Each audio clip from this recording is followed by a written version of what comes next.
কাজ শুরু হবে।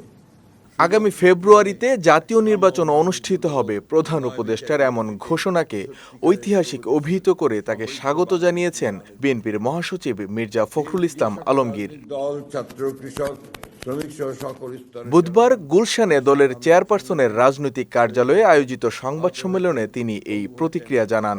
বলেন, বিএনপি মনে করে এই ঘোষণার মধ্য দিয়ে বাংলাদেশ রাজনৈতিক অচলাবস্থা কাটিয়ে উঠবে। লন্ডনে বিএনপির ভারপ্রাপ্ত চেয়ারম্যান জনাব তারেক রহমান ও প্রধান উপদেষ্টা প্রফেসর ডক্টর ইউনূসের বৈঠকের মাধ্যমে নির্বাচনের সময় 2026-এর ফেব্রুয়ারি মাসে যে ঘোষণা করা হয়েছে তাকে স্বাগত জানাচ্ছে।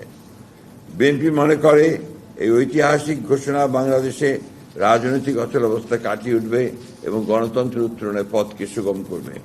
বর্তমানে দেশের বিরাজমান আইন শৃঙ্খলা পরিস্থিতিতে সুষ্ঠু নির্বাচন সম্ভব কিনা এমন প্রশ্নের জবাবে মির্জা ফখরুল বলেন, অত্যন্ত ভালোভাবে সম্ভব। 90-এর গণঅভ্যুত্থানের পরে আরও কম সময়ে একটি সুষ্ঠু নির্বাচন সম্ভব হয়েছিল। 3 মাসে আপনার 91-তে আপনার নির্বাচন হয়েছে। তখন একটা ছাত্র গণঅভ্যুত্থানের পরে সেই নির্বাচন হয়েছিল।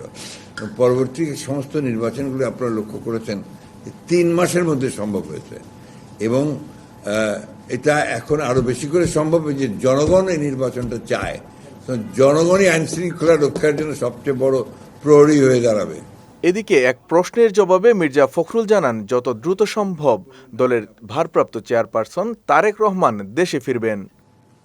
যত তাড়াতাড়ি সম্ভব। মানিক মোহাম্মদ ওমর, বিজয় টিভি, ঢাকা।